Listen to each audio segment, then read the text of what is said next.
House Speaker Kevin McCarthy has just announced that in the upcoming spending fight, any and all spending cuts to Social Security and Medicare are, quote, completely off the table. Now, this promise poses a problem, since 46% of federal spending comes from Social Security, Medicare, and related programs, which means that if no one wants to touch those entitlements, the federal government would have to reduce 85% of all other spending, military, education, energy, servicing the debt, all of it, in order to deal with the deficit, which is to say, it becomes impossible. Republicans used to pull their hair out over this issue of entitlement reform some 20 years ago, back when the debt to GDP ratio was less than 60%. We came pretty close to actually reforming entitlements a dozen or so years ago when debt to GDP was about 90%. But now we've got a debt that is 123% of GDP. In other words, we are just not going to pay it back or ever meaningfully pay it down, especially since we accumulated all that debt back when interest rates were around zero, before they shot up in recent months, making debt much more expensive to service and pay off. But it doesn't really matter, because the U.S. is the top dog around the world. So as long as we remain dominant and our dollar remains trustworthy, the U.S. can keep on spending money we don't have with pretty much no consequences. We are in a new phase of our nation's history, and everybody knows it, and nobody is even pretending otherwise anymore. Not even the Republicans, not even the conservatives. We no longer need to worry as much about how to pay off tens of trillions of dollars of debt. But we've only traded that problem for a tougher one. How do we remain the world's most powerful empire forever? I'm Michael Knowles. This is The Michael Knowles Show.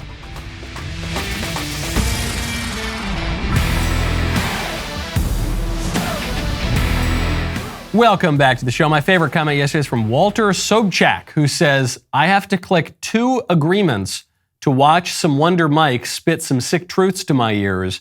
Thank goodness I can just watch WAP without any warning because of its pure wholesomeness. This is pretty weird yesterday. A number of you called my attention to it, that there was not one, but actually there were 2 warnings that you had to click on before you could watch my episode on the news of the day, my episode on the officer-involved killing in Memphis, my episode on the Paul Pelosi home invasion, my episode on, the 2024 race. Apparently all that was a little too much. My episode on Pfizer, maybe that was what triggered it. I don't know. It's kind of weird, though. You can go watch any manner of smut, porn, violent videos, bizarre lies. You can watch that on YouTube, no problem. But you want to watch the Michael Knowles Show? I don't know, you're not allowed to do that. That's too bad. Even though all we're trying to do on this show is give you a little bit of an antidote to some of the poison that we see in our culture. And when you need an antidote, and when you need it fast, even as supply chains break down, you got to check out Jace Medical. Right now, go to jacemedical.com, use promo code Knowles. If the past couple of years has taught you anything, it is that in a crisis like a global pandemic or a natural disaster, even the basics can be hard to come by. That is why you've got to be prepared for anything. Jace Medical is here to help. This is a brand new sponsor to the show that I'm really, really excited about. Jace Medical helps you get a long-term supply of prescription medication. Their mission is to empower you to be better medically prepared. A great way to start preparing is with the Jace case. It's a pack of 5 different courses of antibiotics that you can use to treat a whole host of bacterial illnesses, including UTIs, respiratory infections, sinusitis, skin infections, and more. All you've got to do is fill out a simple online form and in some cases jump on a quick call with one of their board-certified physicians. From there, you can ask your physician treatment-related questions on an ongoing basis. I'm going to put this really simply for you. If China invades Taiwan, the U.S. supply chain is going to be cut off, okay? If any number of crises occur in the world, you're going to be cut off. Make sure that you've got the medication that you need. All right, we now in the Knowles household have peace of mind because of Jace case. I want you to be prepared for anything. Go to jacemedical.com, enter code Knowles at checkout for a discount on your order. That is jacemedical.com, promo code Knowles. Good news is we don't even need to pretend to care about paying down our debt and dealing with our deficits anymore. Bad news is we need to remain the dominant empire or else it's all going to collapse. You only don't need to worry about your debt when you're the top dog. When you're not the top dog, though, then consequences can come quite suddenly. Very, very gradually over time and then quite suddenly. So the question is, who's going to run the empire? That's what a lot of people are asking right now. Donald Trump wants to run the empire. Joe Biden wants to run the empire. And increasingly, it would appear that Ron DeSantis wants to run the empire. DeSantis is doing a great job in Florida. He's got a book coming out, one of these politician-like books that sets the stage for a presidential campaign. He's got a ton of support. He's surging in the polls all over the country. President Trump does not like this. President Trump says that Ron DeSantis is a globalist. He's specifically referring to the Club for Growth here, and he's attacking the Club for Growth, and he's attacking Ron DeSantis, and he's attacking the candidates associated with both these guys. He says the Club for Growth is a globalist group that I've been taking to the cleaners for years. We worked together for a period, but they couldn't get away from China, Europe, Asia, and parts unknown. They know I won't play that game. I am America first all the way. That's the only way we will make America great again. Ron DeSanctimonious, who I made governor in both the primary and the general, is also a globalist, and so are his donors. Jeb Low Energy Bush was next to him last week. Check passed. So now you can tell there's a little bit of a logical issue in this attack on Ron DeSantis, which is, he says, Ron DeSanctimonious, who I made governor, who I got through both the primary and the general, is a globalist. So you say, well, if he's a good governor, then you should take credit for him. If he's a bad governor and he's a globalist, you probably don't want to take credit for him. But it doesn't matter. Trump is throwing the kitchen sink at Ron DeSantis, and I think it's a smart move. I know that a lot of Republicans are very upset. Certainly people who are already signed up on the DeSantis train, they're very upset at Trump for this. Even a lot of Trump supporters say, why, man, come on, the race isn't for, or the election rather isn't for another couple of years, almost 2 years. Why are you going after DeSantis? He's one of the most popular Republicans in the country. He has to go after DeSantis because DeSantis has a lot of momentum on his side. And he's gaining a lot of support. And so if Trump wants to beat DeSantis, he's got to attack DeSantis. Do I think that this is the most persuasive attack I've ever read in my life? No, not exactly. I don't think that this is changing a whole lot of minds on Ron DeSantis, but it's the opening salvo in what Trump is preparing to be a long primary campaign against Ron DeSantis. Now, what even some people who like Trump are saying is this is a bad strategy because you're attacking Ron DeSantis on an area where he is very strong and you are very weak. Stop going after Ron DeSantis specifically. You don't even see it too much in this particular attack, but you've seen it more broadly in Trump's salvos against Ron DeSantis. He'll say, well, DeSantis shut down Florida. DeSantis wasn't that great on COVID. He's not all the things he says that he is. And they're saying this is really dumb. You should attack DeSantis where he's weak, not where he's strong. DeSantis is really strong on COVID. Trump is relatively weaker on COVID. This is not just craziness, okay? This is not just Trump shooting from the hip and following a gut impulse that's wrong. There is a good argument for this strategy. This is the Karl Rove strategy. So most people just intuitively believe you should attack your opponent where they are weak, and you should not attack your opponent in an area where you yourself are weak. Rove said, no, it's the opposite. Attack your opponent's strengths. You don't need to attack their weaknesses. Their weaknesses are manifest. Attack your opponent's strengths. Turn your opponent's strengths into a problem for them. This was most clearly done in 2004 when Bush was running against John Kerry. The Iraq War was a big issue in the 2004 race. John Kerry was a military veteran, a decorated one, even though John Kerry's behavior after the war was shameful. And George Bush did not really have all that much military service. So the common sense said, don't attack John Kerry on the military, but that's what the Republicans did. Specifically, the Swift Boat Veterans for Truth attacked Kerry, said his service was a bunch of BS. He was a grandstander, a showboater, a ribbon collector, and it worked. The strategy did work. So you might hate Trump, you might love DeSantis, you might hate DeSantis, I don't care. My thought, though, is, one, Trump's strategy makes a lot of sense. DeSantis' strategy is very smart, too. DeSantis is just not responding to any of this. He's going to continue to govern in Florida. That's exactly what he should be doing. And for the people who say, well, why do they have to attack each other? Because this is politics. Why does Trump have to do this? Because this is politics. Well, it shouldn't be like this. Well, it is like this. It is always like this. This is what politics is. If jockeying for power annoys you rather than amuses you, why are you paying so much attention to politics? Go watch baseball. I don't know. Although baseball can be very intense too. Go to an art gallery. If watching ambitious men jockey to gain power and attack one another in the process drives you crazy and makes your blood boil, then stop being involved in politics. You're not going to like it. That's all politics is. We like to think that those men, once they attain power, will govern in a just way for the common good and do all these higher-minded things. But the actual process of attaining power is this. This is it. This is all that it is. DeSantis is doing exactly what he should be doing.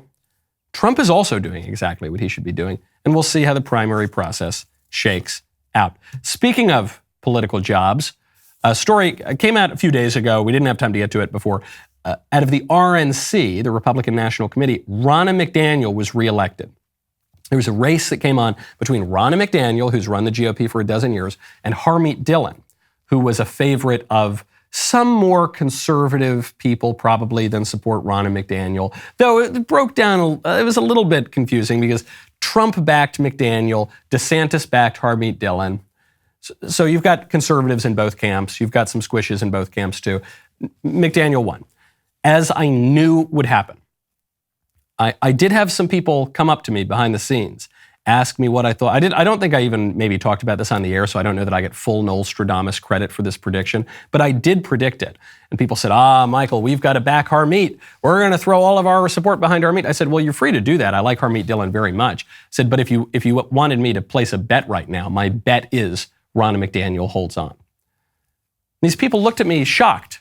They said, what are you talking about? All the support is for Harmeet Dillon. I said, no, people on Twitter like Harmeet Dillon.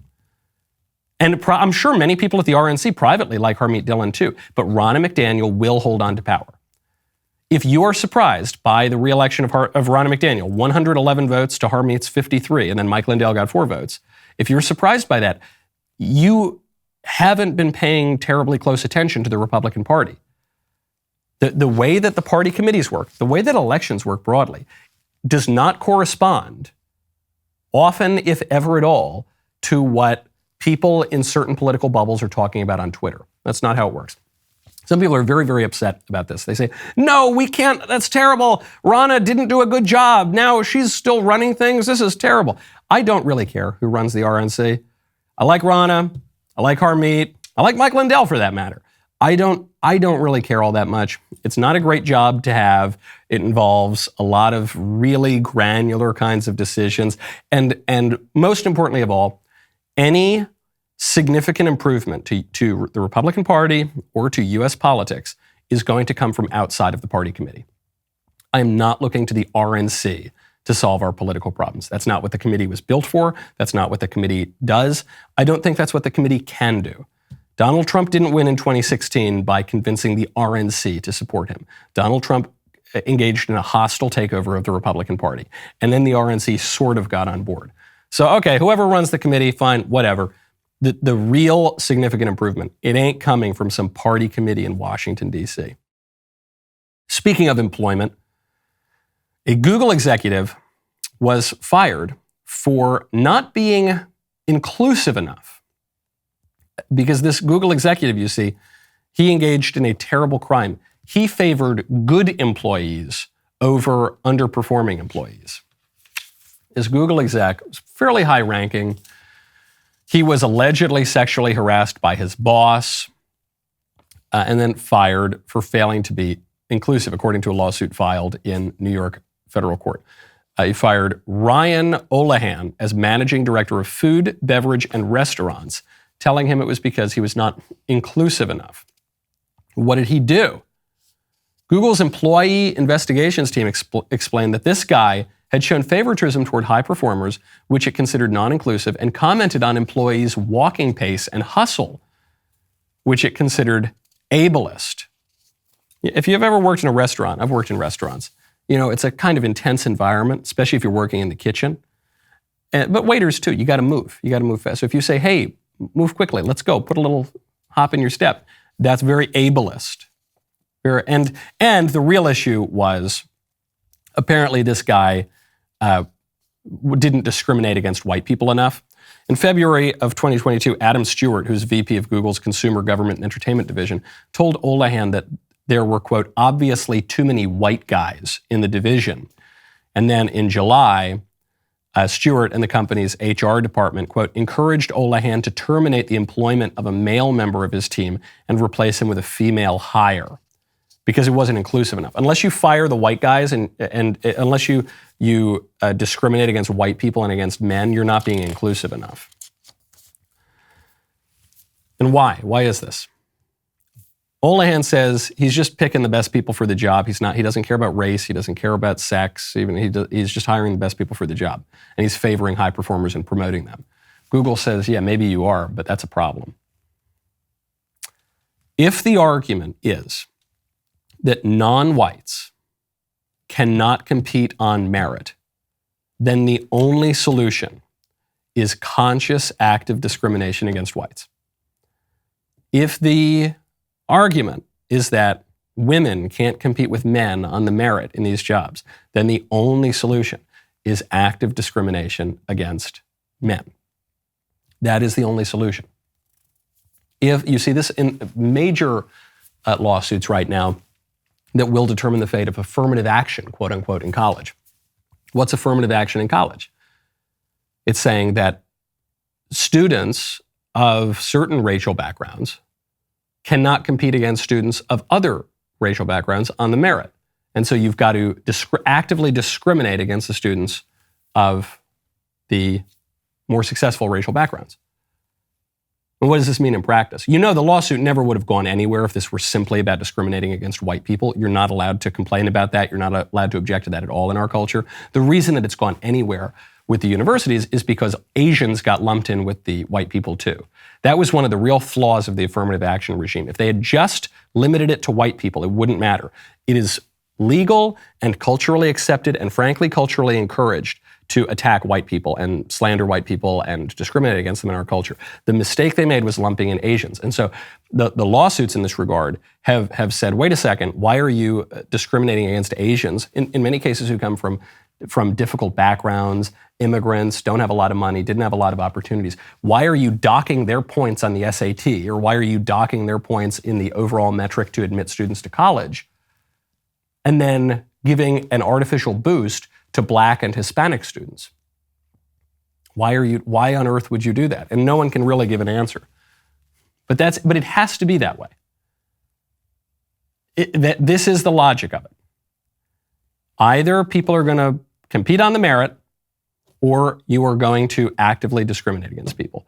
And it's interesting that this lawsuit is coming up right now as the Supreme Court. We are waiting for them to strike down affirmative action or to uphold affirmative action. That is going to have a lot to say, not just about this case of a Google executive who was not inclusive enough because he was not exclusive enough. He was not inclusive enough because he didn't fire enough white guys. It's not only going to have something to say about the fate of that case, it's going to have something to say about the future of the country. Do we have a caste system or not? Do we have favored groups or not? And therefore disfavored groups or not? Speaking of the job market, Maryland lawmakers are proposing increasing the weekend by 50%. That's right. They're proposing a 4-day work week. This legislation would provide state tax credits as high as $750,000 per year for businesses that reduce at least 30 employees from a 40-hour work week to a 32-hour work week without a reduction in pay or benefits. Now, of course, the businesses might be able to do this in the short term because they're just getting the pay and benefits from the government, and then they can just pass that along. Why do people want a 4-day work week? Well, one, because we all want to just sit on the couch an extra day. That sounds very pleasant. Or even spend more time with our families, or catch up on reading, or fix up the house. But the argument from the business side is that the 4-day work week framework it gives employees a better work-life balance and actually makes them more productive. Some 45% of workers cite lackluster flexibility when discussing why they left previous jobs. Roughly 48% mention child care difficulties, according to a survey from Pew Research. And this international study concluded that revenues increased 8% for companies involved with the experiment. So they reduced the work week by 1 day. Revenue increases by 8%. Now, this is just one study. Perhaps there will be others to back this up. But I can totally empathize, not only sympathize, but empathize with the workers who say, look, I don't have enough flexibility. I'm not seeing my kids enough. This is really tough, especially now that we have an economy where both parents are expected to work. It's very, very difficult in this economy to raise a family on a single income. So daddy's got to go work, mommy's got to go work, and then who's taking care of the kids? So then you've got to try to arrange, maybe I can get an extra half day off here every so often, but really what you got to do is just take all the money we're making at the widget factory and go pay some other woman to raise our kids. We don't really want to do that. Can we go on vacation? Do we have any flexibility at all? So the Maryland lawmakers are proposing this radical idea of the 4-day work week. I have a more radical idea. I know you're going to hear the arch-capitalist, libertarian type people who say, no, we shouldn't reduce the work week at all. We should work 7 days a week and we should let the market sort it all out. No, I'm not arguing that. I'm all for reducing the work week for some people.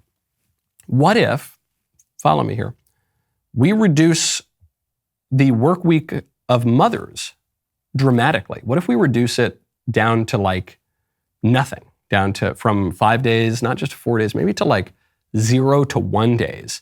And then we balance that. I know we're going to need balance in the economy. We balance that out by having the fathers and the husbands work even harder. So you've got a situation where you've got the moms can stay home and raise the kids, and you reduce the number of people in the labor force because now you're removing up to half of the labor force. And so therefore the wages are going to increase for the other half that remains in the labor force. And in so doing, you're much more likely to have a country in which a family can support itself on a single income. And then the children get to see mommy, and they don't just need mommy to go work for some Mr. McGillicuddy at the widget factory so that mommy can put her money into a bank account and then daddy can pay some other woman to raise the kids. What if you actually had, in that case, a complementarity between the roles in the family, and you had the children spending time with their mothers and the father going out and bringing home the bacon? Wouldn't that be so radical and weird? That's such a crazy idea. I wonder, maybe I'll call up the Maryland lawmakers because they're onto something here. All these people doing all these studies in the lab coats, and they're on to something here. But maybe our answer is, we've got more evidence for this than even for the 4-day work week, because this is the way the world worked until very, very recently. Really until the World Wars. The Second World War, when the men were all overseas, women started to enter into the labor force. And then companies really enjoyed women entering the labor force because, contrary to the gender pay gap or whatever nonsense you hear about that, the companies love to hire women because the more people you have in the labor force, the more it drives down the cost of labor.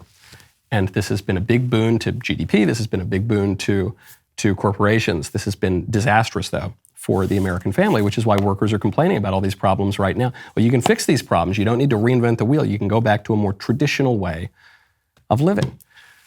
Speaking of men and women, Dylan Mulvaney. I covered Dylan Mulvaney, not on this show exactly, but I did a long video that ended up going pretty viral on YouTube about who Dylan Mulvaney is, how this obscure Broadway performer ended up pretending to become a woman and then sitting down interviewing the President of the United States in a very short period of time. And I gave my take on Mulvaney, that he's not just a troll, he's not just making fun of transgenderism, even though he's prancing around and performing this ridiculous caricature of a woman, saying, it's my first day as a woman, I've cried 3 times today. Oh, which is frankly, somewhat accurate. Part of his performance is quite a caricature, but women do cry a lot, okay? And it's just in my experience, I've known many women in my life, but a lot of his performance is an over-the-top caricature. And so some people thought, oh, he's just a troll. He's just making fun of the whole thing. No, I don't. My argument was that this is an actor who's been trained in the modern style of acting, who is indulging the worst and most dangerous impulses of that style of acting, which actually goes back even before the group theater, even before the Strasberg method. It goes back to the Russian Moscow art theater director Stanislavski, and it goes back to Freud. And so it has ripple effects in our culture far beyond the theater. And it would seem that I am right, because Dylan Mulvaney has undergone a facial feminization surgery to carve up his face to make him look marginally more like a woman. So Dylan Mulvaney comes out in this bizarre kind of ballet costume, not looking much more like a woman. His face looks a bit like Caitlyn Jenner, because Bruce Jenner, who after he revealed himself as Caitlyn, because I assume they all follow the same guidelines, but he doesn't look like it. That's a wrap on face reveal. Oh my gosh, hi, I missed you. You know I have a flair for the dramatics, but it's so good, right? I'm so happy, and it's still me, it's just a little bit softer of a version. And I just hope that all trans and non-binary people can get the gender-affirming resources that they need, because this is life-changing and sometimes life-saving. So thank you so much for supporting me, and we've got so much to catch up on. I love ya. This was Dylan Mulvaney's face reveal. Whatever it is, he's not faking it. People don't get the bones in their face chopped up because they're faking it. People don't get other things chopped off. I don't know if he's done that yet or not. Don't really want to know either. They don't do that because they're faking it. This is a real delusion, and it goes a lot deeper than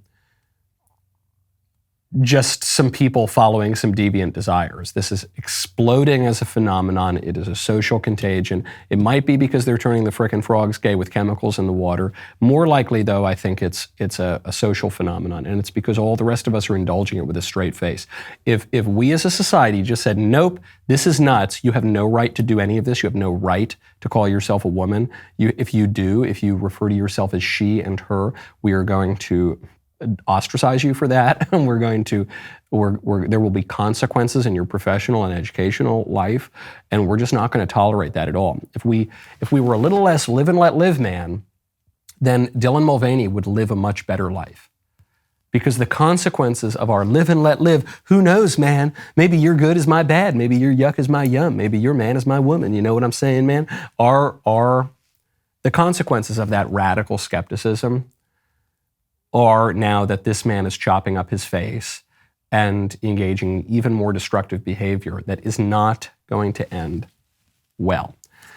Speaking of transgenderism, big first, really big first. The first openly transgender figure skater has just appeared at the European Figure Skating Championships in Espoo, Finland.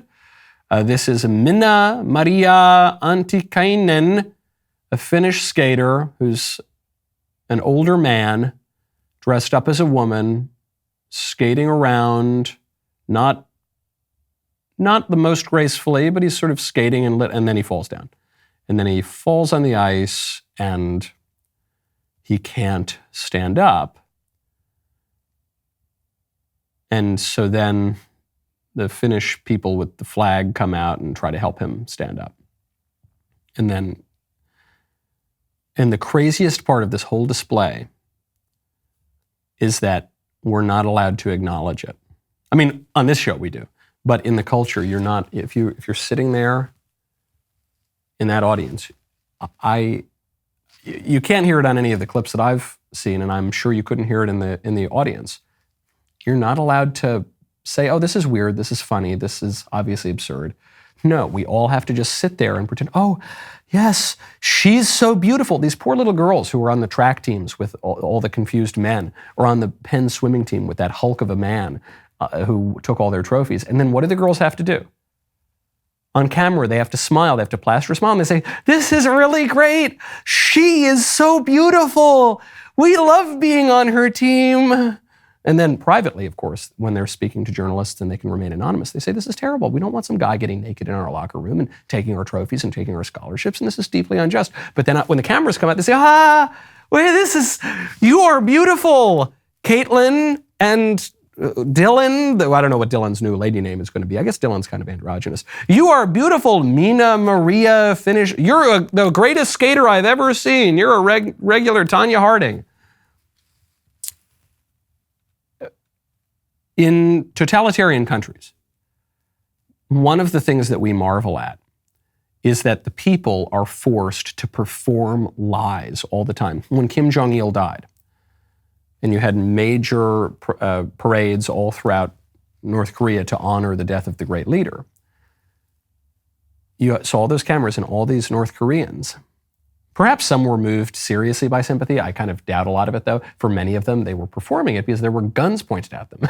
And they knew that if they didn't cry enough over the death of dear leader, they could be tortured, they could be killed, their family could be killed. Everybody has to lie. This is true in Stalin's Russia, in the Soviet Union. This is true in China. And this is now true in the West. We are forced to lie too, because our government is increasingly totalitarian. It's a total state. It comprises everything. If you in your HR meeting don't affirm that some hulking, hairy dude wearing a dress and stilettos and with lipstick smeared on his face is actually a beautiful woman, you could be fired, and you probably will be fired. And once you're fired for that, you're going to have a hard time getting more employment. And you're going to be a pariah in your society. We say, terrible when North Korea does that. Terrible. And so the good thing we live in America, the land of the free and the home of totalitarian delusion. Every day, more and more so. But love is love, right? Love is love. You do you. Trans women are women. Everybody's whatever they want to be. Okay, if love is love, then I got a question about a story that just came out. Story out of ABC News. A couple of hosts for Good Morning America 3 were just fired because they had an affair. Amy Robach and TJ Holmes. I've never watched this show. I didn't know there was such a thing as Good Morning America 3. But they were hosts of it, and they just got fired because they were both married, and then they had a consensual affair, and then this came to light. And it's not as though one person accused the other of sexual harassment or anything like that. They were both married, but they had a consensual affair, and now they're canned. Why is that wrong? I know why it's wrong. Because marriage is an indissoluble bond between a husband and a wife for the good of the spouses and the sake of the generation and education of children. I know that it's wrong because spouses take a vow before God and before the political community to remain with one another through thick and thin, good times and bad, sickness and health. Right?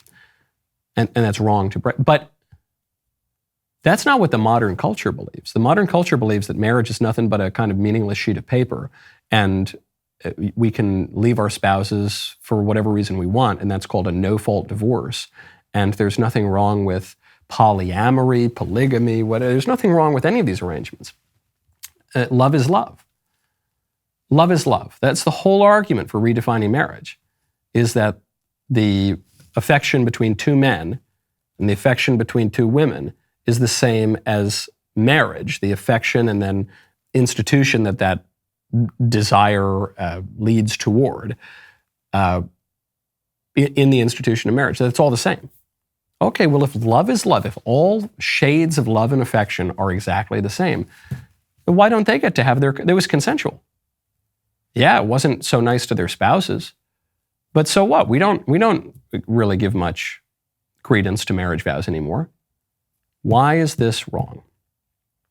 Because if we know that this is wrong, then what we're really saying is that TJ Holmes and Amy Robach should have repressed their romantic desire for each other. They should have denied the love that they felt for one another.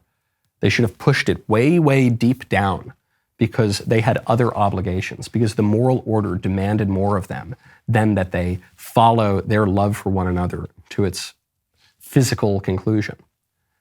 But if that's the case, then isn't that just the case? Then isn't that just how it is? And shouldn't we apply that to all sorts of other manner of love as well?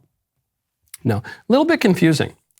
Love is love, except for Amy Robach and TJ Holmes. They don't get to have their love, but all sorts of other people, all sorts of weird polyamorous people with 3 guys and 2 women and a billy goat. That's fine. That's love. That's wonderful. How dare you judge that? But Amy Robach and TJ Holmes get fired for a consensual affair? That's really weird. It's also really weird because Amy Robach, I actually had forgotten this until producer Danny reminded me of this today.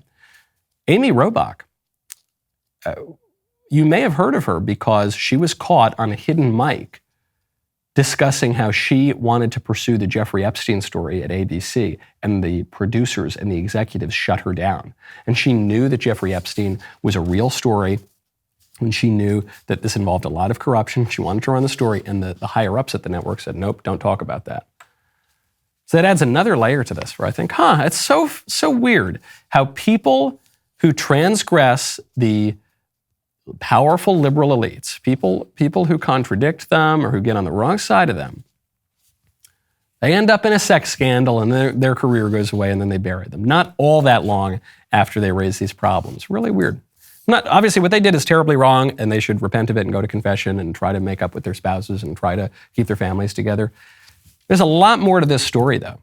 It seems like there's a lot more to this story, both as a cultural matter and even as a particular political matter with regard to Mr. Epstein, who may or probably did not kill himself, than meets the eye. Listen up, folks.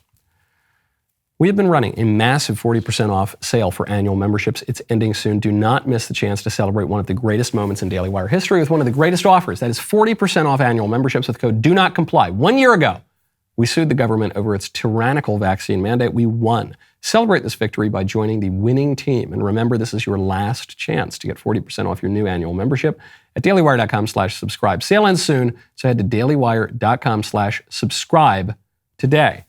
Today is Tuesday. Today is Taking Your Calls Tuesday. That is my new favorite segment because we have finally gotten technology from the 1970s at the Daily Wire, and I can take your calls right now. So let's turn to Luca in North Carolina. Luca, you are on the air. Hi, Michael.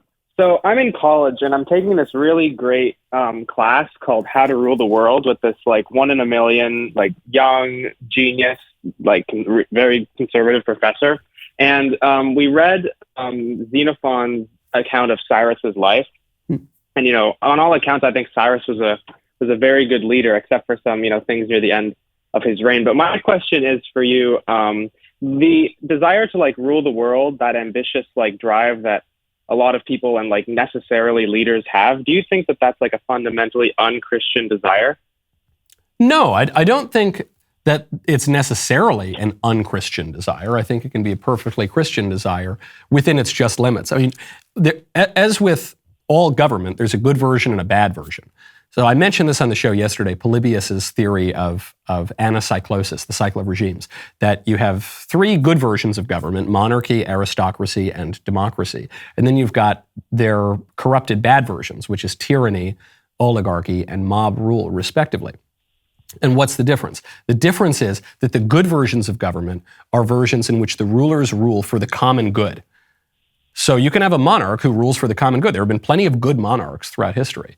You can have an aristocracy that rules for the common good. And you can have democracies that rule for the common good. But in the corrupted versions, the rulers, be they a single individual, a group of people, or the people at large, are the ones who rule not for the common good, but for their own selfish interests. So, you know, you think of this in the American context, that warning that the republic is going to collapse when people realize that they can bribe the people with their own money. And then demagogues rise up, and this creates a big problem.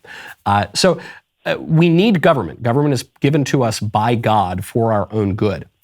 We need government to execute justice and to preserve law, order, and peace, which are good things. And the civil authority has ultimately the sword to execute punishment, even capital punishment, and does not bear that sword in vain. This is a fallen world. The prince of this world is the devil. So we don't want to think that we can save ourselves and create a kind of paradise on earth through civil government. That is not going to happen. And if that is the impulse to take over the world, then that's not very good.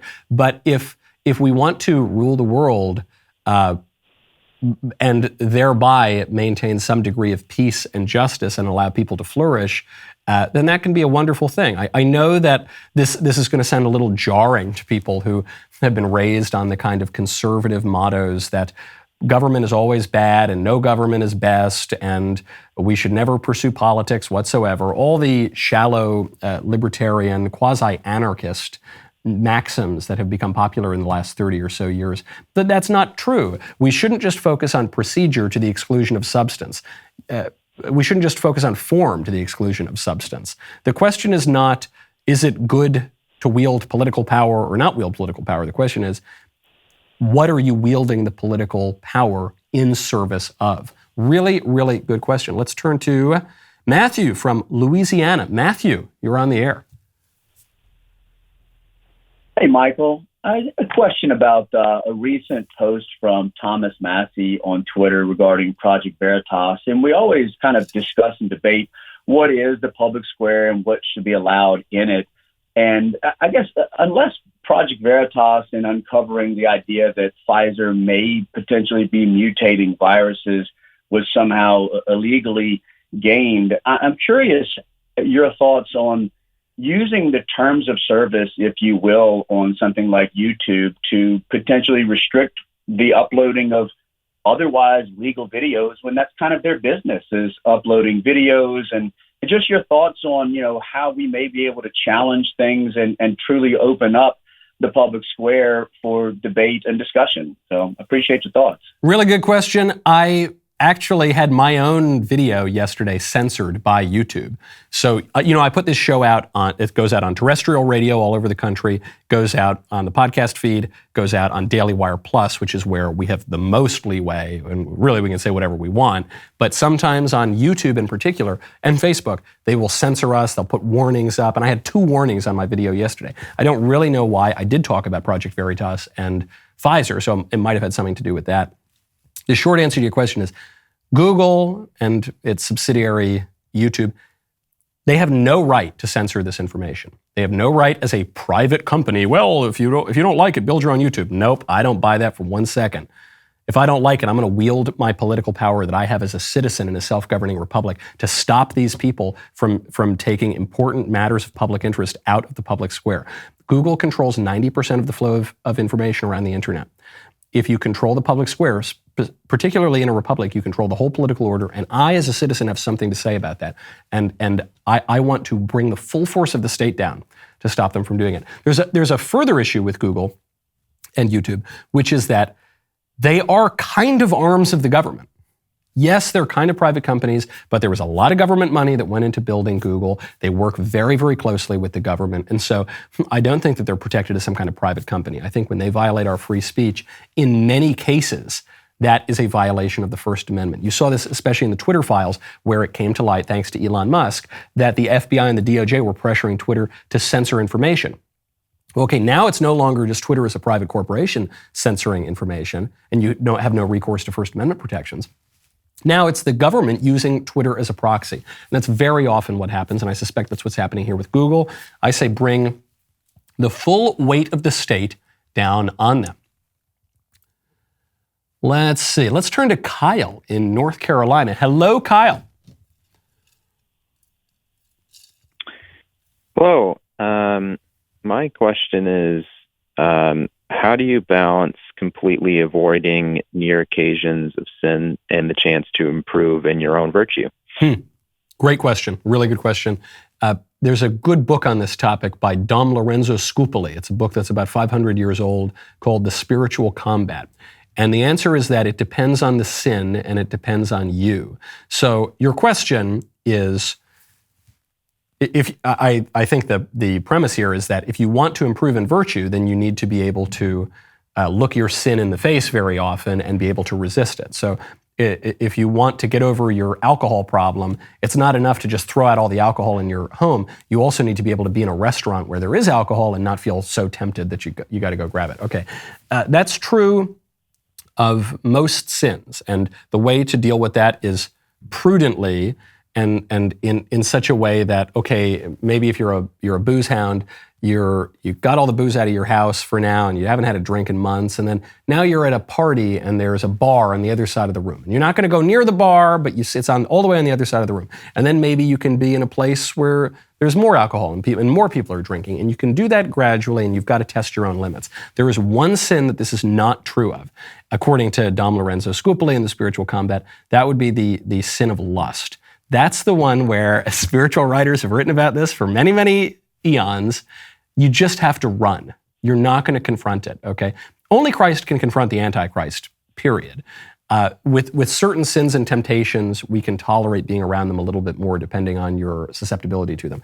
With lust, because sex is so central to human nature, when you are finding yourself tempted by lust, you just have to run. You have to run in the opposite direction. So there's no world in which you get to the point where you can, go to a strip club or something.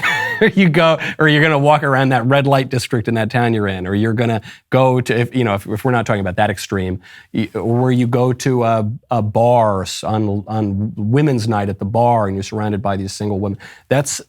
You're not going to get to a place where you're going to improve in virtue by resisting that. You're more likely to destroy your life. As Andrew Klavan points out, every man is 2 drinks and a wink away from destroying his own life. So I would flee from that fast as you can. Okay, we got more calls that I want to get to, and then we got important stories that Mr. Davies says I haven't covered. We're going to do that on the member block. If you are not a Daily Wire member, what is wrong with you? Head on over, dailywire.com/Knowles. Use promo code Knowles at checkout. You get 2 months free on all annual plans, and I will get to chat with you in the member block.